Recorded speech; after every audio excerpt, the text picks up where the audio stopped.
사도행전 13장 42절에서 52절 말씀을 통해 신앙생활이 분명하면 생명력 있게 산다라는 제목으로 하나님 말씀 증거하도록 하겠습니다.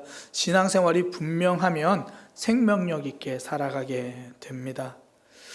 아마추어를 만나면 감상하고요, 프로를 만나면 감동합니다. 한때 우리나라의 오디션 프로그램, 경연 프로그램들이 참 TV에 많았잖아요. 그 중에 이 심사위원회 심사평이 더 유명했던 그런 프로도 있었던 것 같아요. 그 노래를 듣고 노래 반, 소리 반, 공기 반, 이렇게 이야기를 하고, 그게 아마 K-팝 스타였던 걸로 기억이 나는데요.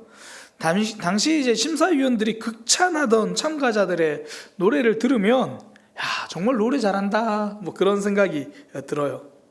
그러다가 제가 그 즈음에 또 방송하는 나는 가수다라는 방송을 보았거든요. 그때 느낀 점이 뭐냐면 아마추어와 프로는 다르구나. 오늘 성경 봉독할 때도 확실히 느꼈죠. 아마추어와 프로는 다르구나. K-팝 스타에 나온 이들은 가수를 꿈꾸는 아마추어예요. 사람들이 그들의 노래를 들으면서 감상을 해요. 잘한다, 좋다. 근데 나는 가수다에 나왔던 가수들의 노래를 들으면서요, 사람들이 눈물을 흘려요. 감동이고 떨림이 있는 거거든요. 그러니까 프로에게는 아마추어가 주지 못하는 감동이 들어있는 거예요. 그러니까 노래를 아무리 좋아해도요, 취미로 적당히 하는 실력은 삶을 걸고 제대로 하는 실력을 넘어서지 못합니다. 저는 프로와 아마추어를 이 두 단어로 좀 쉽게 설명하고 싶어요. 적당히 하는 것이 아마추어고 제대로 하는 것이 프로입니다. 그러니까 적당히는 제대로를 넘어설 수 없는 거죠. 왜 음식점들이 시작하기 무섭게 간판이 바뀌잖아요. 적당히 집에서 내가 잘하던 음식 솜씨 가지고 시작하고, TV에서 유튜브에서 적당히 들은 경영으로 시작하니까 손님들의 마음을 쉽게 움직이지 못하는 거거든요. 사실 우리를 생각해 보면 알잖아요.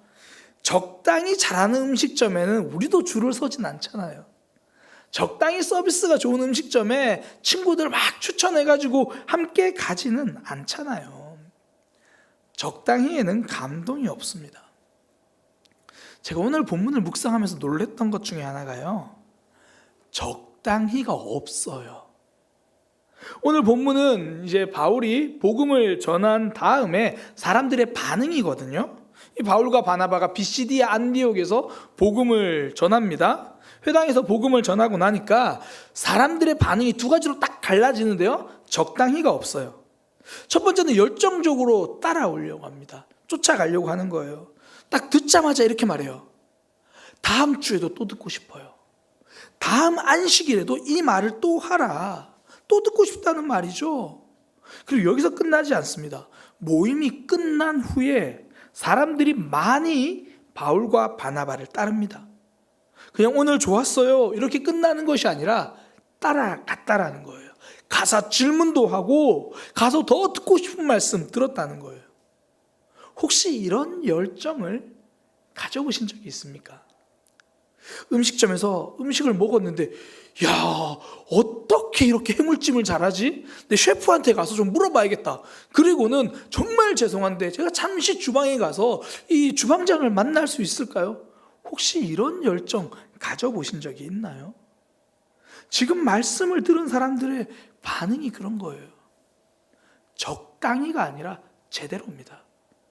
또 반대하는 사람들도 정말 제대로 반대해요. 어떻게 반대하냐면 많은 사람들이 막 모여있으니까 그게 싫어요. 그래서 적극적으로 반박하고요, 그걸 넘어서 말씀을 비방하기 시작합니다.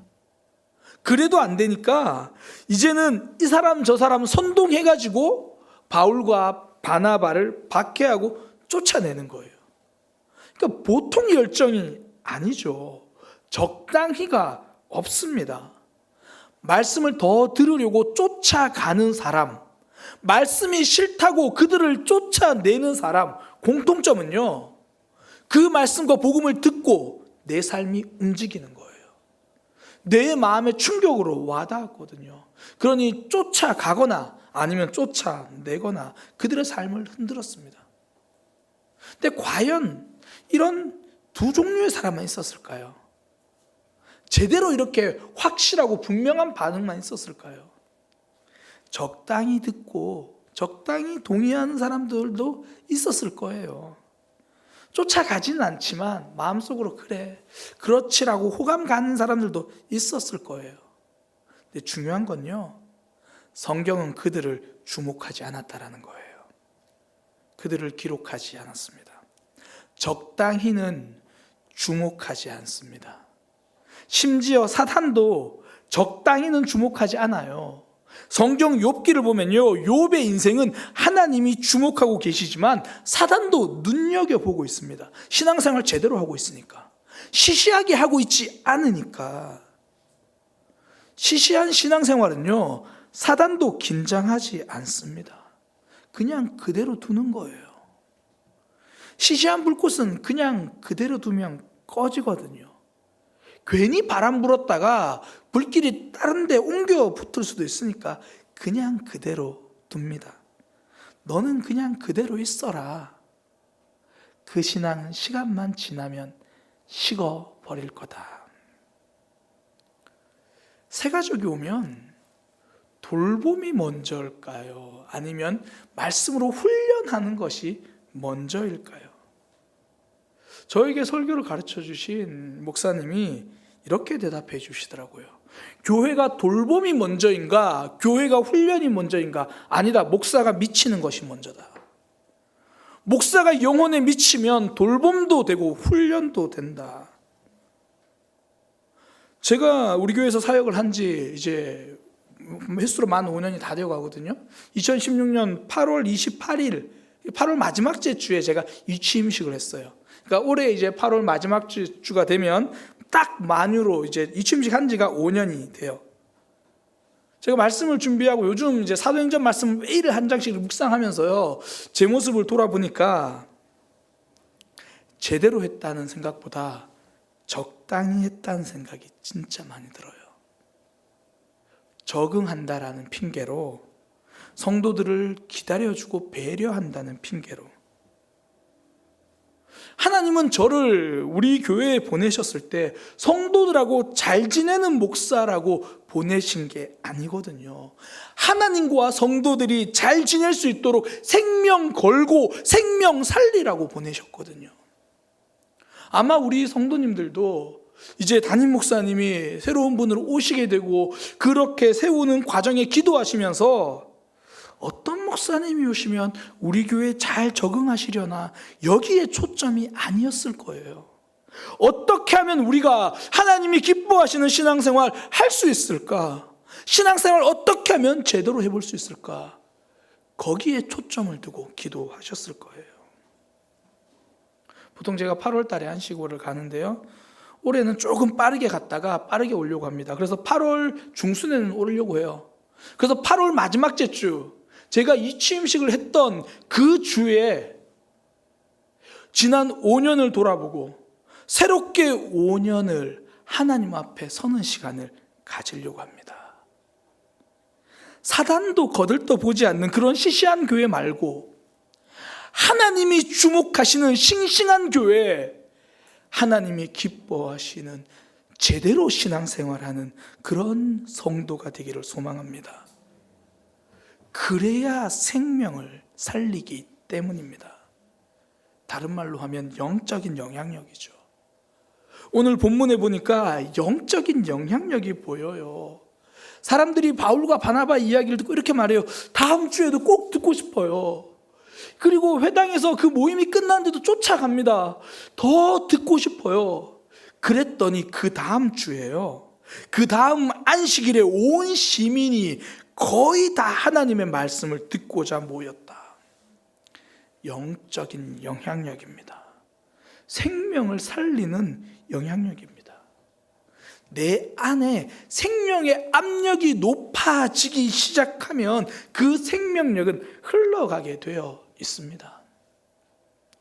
제 조카가 2명인데요. 한 명이 이제 공무원 시험을 준비해요. 어저께 시험을 쳤고 또 6월 달에 있는 뭐 지방직 공무원 시험 준비한다 그러던데 한 달 남겨놓고 공부를 시작하다 보니까 발등에 불이 떨어졌어요. 그래서 이제 아침 8시에 독서실을 가서 새벽 1시에 오더라고요. 열심히 한다는 의미가 아니라 발에 불이 떨어져서 그래요. 그렇게 하다 보니까 옆에 그 독서실에 다니던 한 사람이 전혀 모르는 사람인데 문득 제 조카에게 이렇게 물었대요. 정말 열심히 사시네요. 그 말 듣던 제 조카가요, 독서실에 8시부터 1시까지 정말 공부만 하던 친구가 그 사람에게 전도를 했다라는 거예요. 하나님 좀 믿으세요. 그렇게. 남자친구 만나는 시간도 지금 없애고 공부하고 있는데 그래도 독서실에 만난 사람들에게는 하나님을 소개하더라는 거예요. 그러면서 그 교회에서 행복 모임이라고 이제 예수님 안 믿는 사람들 초청해서 함께 모임을 갖는 그 시간에 또 그 사람 데리고 간 거예요. 제가 그 이야기를 듣고요, 제 아내에게 이렇게 말했어요. 여보, 하민이가 이렇게 했대. 그런데 그건 하민이가 대단한 게 아니고 그 교회 담임 목사님이 대단하신 거야. 성도들에게 늘 영혼을 살리는 일에 대해서 말씀하시거든요. 우리 교회는 광고 시간 이렇게 인사하잖아요. 사랑의 교회는, 우리 교회는 힘이 되는 교회입니다. 사랑의 교회 곁에 있습니다. 제가 힘이 되겠습니다. 제가 힘이 듭니다. 그렇게 우리는 제가 힘이 되겠습니다. 이렇게 인사하잖아요. 근데 그 교회는요, 광고 시간에 이렇게 인사를 해요. 예수님 믿으셔야 합니다. 그래도 믿으셔야 합니다. 좋은 일이 있을 겁니다. 계속 기도하겠습니다. 그 목사님이 계속 성도들에게 영혼을 살리는 일, 그래서 구역 모임 말고도 행복 모임이라고 만들어서 초청하는 일, 계속 그렇게 생명을 살려야 한다고 성도들의 마음속에 생명의 압력을 높이니까 그게 흘러가는 거예요. 독서실에 만난 사람에도 교회로 초청을 하는 거죠. 열왕기하에 나오는 나병 환자 이야기, 제가 얼마 전에 한번 말씀드린 기억이 나는데요. 이제 북이스라엘이 사마리아 그 수도가 아람 군대에 포위되었을 때잖아요. 성 안에 먹을 것은 없고. 그러니까 이제 그때 나병 환자들이 등장하는데, 나병 환자들이 성 밖에 있다가 이렇게 생각을 하는 거예요. 먹을 게 없으니까 우리가 여기서 굶어 죽나? 아니면 아람 군인들에게 맞아 죽나? 어차피 죽는 거 똑같으니까 가서 먹을 것 좀 달라고 하자. 그러고 아람 군인들한테 갔거든요. 갔는데 아람 군인이 아무도 없는 거예요. 먹을 게 넘쳐나고. 열심히 먹다가 성 안에 있는 사람들이 생각이 납니다. 이유가 무엇입니까? 왜 성 안에 있는 사람들을 생각합니까? 먹을 게 많아서 그래요. 먹을 게 넘쳐나니까 다른 사람이 생각이 나는 겁니다. 내 안에 넘쳐나야 다른 사람에게 흘려 보내게 되는 거예요. 나 하나도 먹을 게 부족하면 제대로 흘려 보내지 못합니다. 나 하나 신앙 주일에 나와야 되나 말아야 되나 고민하고 나 혼자 기도할까 말까 고민하는 사람들에게는 흘러갈 생명력이 부족한 거예요. 우리 교회 일부에 오셨던데 정지원 집사님이 전도를 많이 하셨잖아요. 제가 정지원 집사님 옆에서 이렇게 지켜보면요, 말씀도 잘하세요. 원래 또 그게 프로였으니까 말씀도 잘하시는데, 그래도 전도를 잘하는 이유는 제가 보니까요, 말씀도 말씀이지만 말씀을 잘해서가 아니라 확신이 있어서예요. 내가 암에 걸려 그 상황 속에서 하나님이 내 인생의 답이 되시는 것을 경험하니까 주변에 있는 사람 누구라도 문제가 생기면 하나님이 답이야. 하나님이 답이야. 내 안에 하나님에 대한 확신이 넘쳐나니까 머뭇거릴 이유가 없는 거예요. 상대방의 상황을 고려하지도 않습니다. 상대방이 불편해할까 그것도 염려하지 않아요. 그 불편한 것보다 답답한 삶을 살아가고 있는 게 더 안타까우니까 확신이 넘쳐나니까 가는 거죠. 바울과 바나바 보세요. 유대인들이 방해한다고 해서 포기하지 않습니다. 저 사람들이 방해해도 이 말씀이 답이니까 피하지 않아요. 그랬더니 하나님이 일하시잖아요. 영생을 얻기로 작정된 사람들은 다 믿게 되더라. 우리는 그냥 흘려보내면 하나님이 일하시는 거예요. 어려움이 있어도 피하지 않는 거죠. 어떤 소설가가 이런 글을 썼더라고요. 햇볕은 장애물이 있으면 그늘이 되거나 장애물에 스며든다. 그러니까 빛은 장애물이 있다고 피하지 않는다라는 거예요. 피하지 않으니까 오히려 그늘을 만들어주고 또 그 장애물에 스며들어 따뜻한 온기를 남기는 거예요. 내 안에 빛이 선명하니까 어떻게든 영향을 준다라는 겁니다. 신앙생활 시작했는데, 신앙생활 10년이 넘었는데 시시하게 하고 있을 수는 없잖아요. 영향력을 주는 사람, 나 때문에 생명이 살아나는, 영혼이 살아나는 제대로 된 신앙생활 해야 되지 않겠습니까? 신앙생활 제대로 할 때 생명이 살아나는 거예요. 적당히가 아니라 제대로 할 때 남도 살리고요, 내 신앙도 흔들리지 않습니다.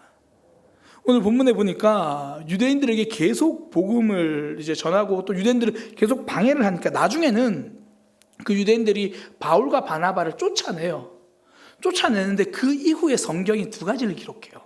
뭐라고 이야기를 하냐면 바울과 바나바가 신발에 먼지를 떨어버렸다 그래요. 이게 무슨 의미냐면 쉽게 말해서 너희들에게 난 책임 없어. 나 할 거 다 했어. 이제 심판은 너희 탓이야. 단절을 이야기하는 거고 심판을 이야기하는 거예요. 그러니까 말씀을 거절했던 그들에게는 이제 말씀의 통로가 단절된 거예요. 그리고 나서 또 뭘 기록하냐면 제자들은 기쁨과 성령이 충만했다 그래요. 여기서 말하는 제자들이 말씀을 들었던 그 사람들 말하거든요. 바울과 바나바는 그 자리를 떠났는데 남아있는 사람들은 기쁨과 성령이 충만했대요. 말씀이 계속 이어지는 거예요. 은혜가 이어지는 거예요. 상황이 바뀌었는데 믿음은 흔들리지 않는 거예요. 신앙생활 제대로 하기 시작하면요, 상황이 흔들려도 나는 흔들리지 않습니다. 예전에 흙으로 그릇을 많이 만들었잖아요. 뭐 흙을 물에 섞어서 모양을 만들면 괜찮은 그릇이 나와요. 근데 진짜 제대로 쓰려면 흙을 불에 구워야 합니다. 한 번은 뜨겁게 구워져야 그 그릇이 더 이상 흙으로 돌아가지 않아요. 완전한 그릇이 됩니다. 신앙생활, 상황이 변한다고 해서 믿음도 변하지 않으려면 제대로 구워져야 합니다. 제 스스로 부교육자 때 제가 주로 부산교회 이야기를 많이 하잖아요. 그 부산교회 때 청소년들 함께 사역을 했던데 그 사역을 했는데 그 사역을 돌아보면 한 가지 아쉬움이 남는 게 있어요. 나름 학생들과 나름 열심히 정말 시간 보내고 같이 울면서 믿음 생활 했거든요. 근데 제가 그곳을 떠나고 그 아이들을 보니까 한 가지 남는 아쉬움이 믿음의 불로 제대로 구워내지 못했구나. 몇몇 아이들은 제가 떠나온 그 자리에 여전히 믿음 생활 잘하고 영향력 있게 신앙생활 합니다.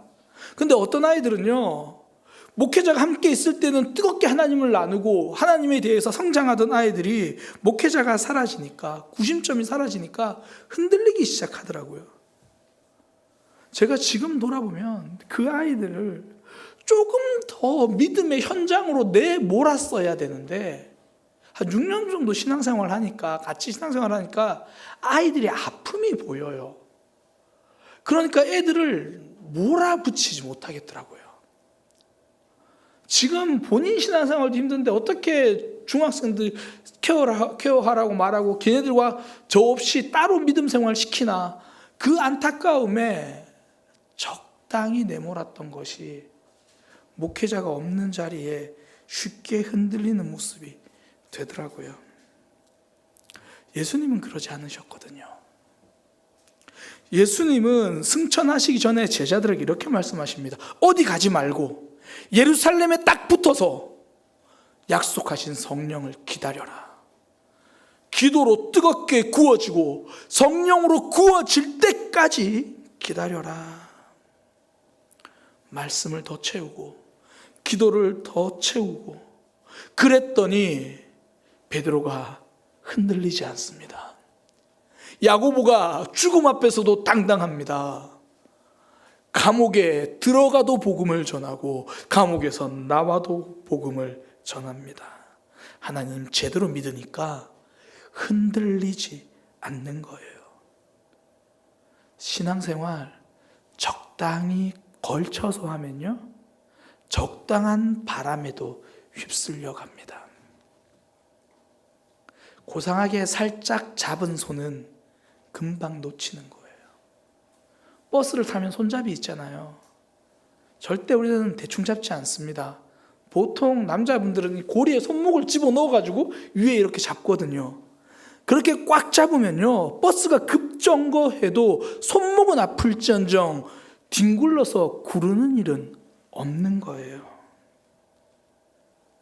요즘 젊은 사람들은 이제 결혼하기 전에 동거를 해본다고 이야기를 하잖아요. 사실 좀 많이들 하는 것 같아요. 일단 살아보고 결혼하겠다, 뭐 적당한 관계에서 시작하는 거잖아요. 그러다 보니까 비바람이 불면요, 그 관계가 금세 헤어져요. 그러면서 하는 말, 아우 다행이다, 우리가 잘 안 맞는데 그래도 미리 살아봐서 안 맞는 거 알아서 다행이네. 청년들, 제가 숙제를 하나 줄게요. 오늘 집사님들 만나고 물어보세요. 집사님 두 분은 잘 맞으시나요? 맞는 사람 아무도 없어요. 원래 안 맞는 사람들끼리 만나는 거거든요. 뭐 가끔씩 부부가 똑같다 그러는 건 수준이 똑같다는 거지 성격은 달라요.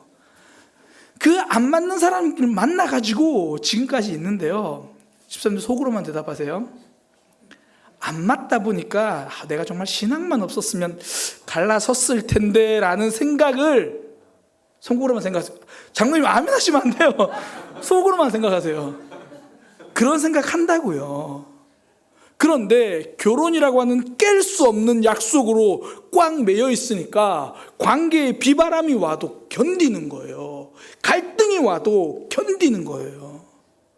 신앙생활 흔들리지 않으려면 적당히 접지 말고 제대로 잡는 겁니다. 그러면 어려움이 와서 집은 흔들려도요, 내 믿음은 흔들리지 않습니다. 상황은 변해도요, 내 믿음은 변하지 않습니다. 신앙생활이 분명해지면 생명력 있게 사는 거예요.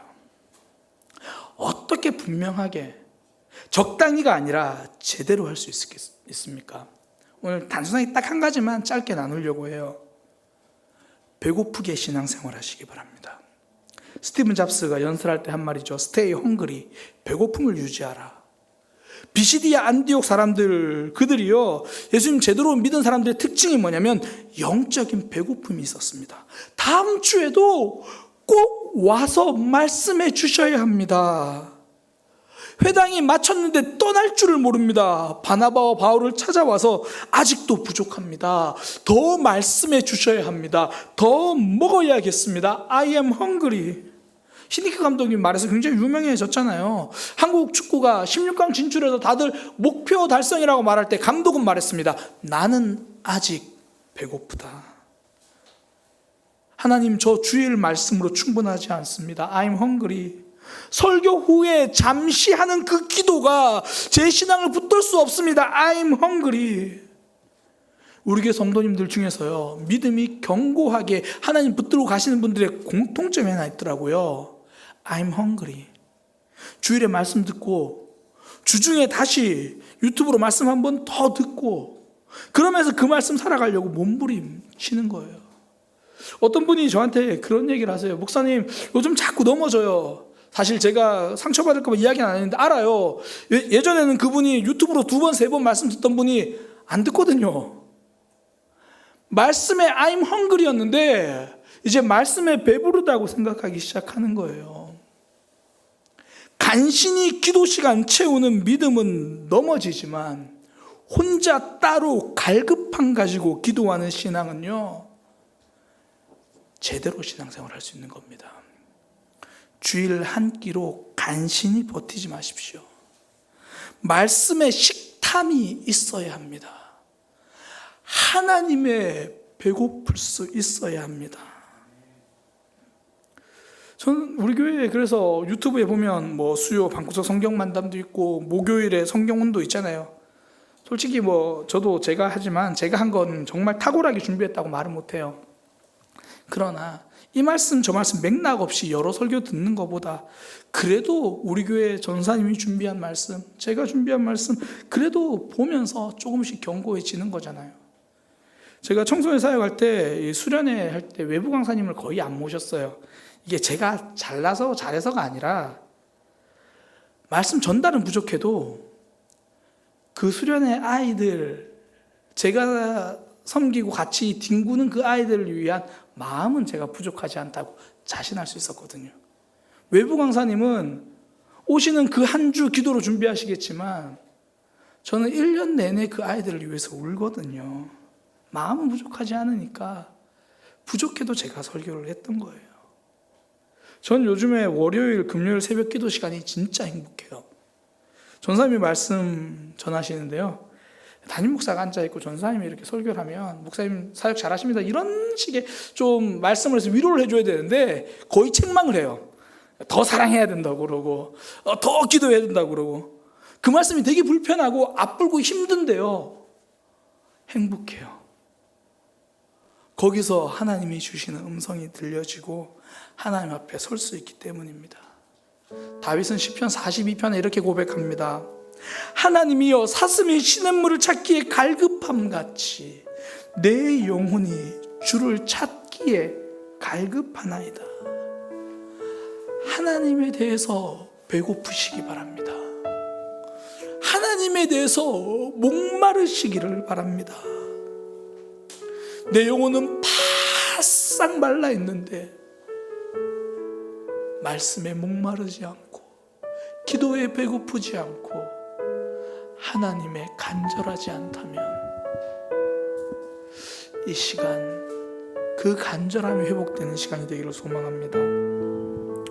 소설가 박범신이요 어떤 무더운 여름날 자기 자신을 보면서 이렇게 자기 자신에게 글을 썼어요. 너 뭐하는 놈이야? 무더위에 지쳐 시체놀이 중인 나 자신에게 묻는다. 평생 나를 일으켜 살게 한 질문이다. 너 도대체 뭐하는 놈이야? 너 도대체 뭐하는 놈이야? 이 질문으로 게으름에 빠진 나를 일으킨다. 성도는 도대체 무엇하는 사람인가요? 신앙생활 적당히 하는 사람이 아니라 분명하게 제대로 하는 사람입니다. 하나님의 배고파서 하나님께 나오는 사람입니다. 우리 그렇게 함께 믿음 생활을 할 수 있었으면 좋겠습니다. 우리 함께 찬양합니다. 하나님, 저는 너무 부족한데 하나님으로 채워 주옵소서.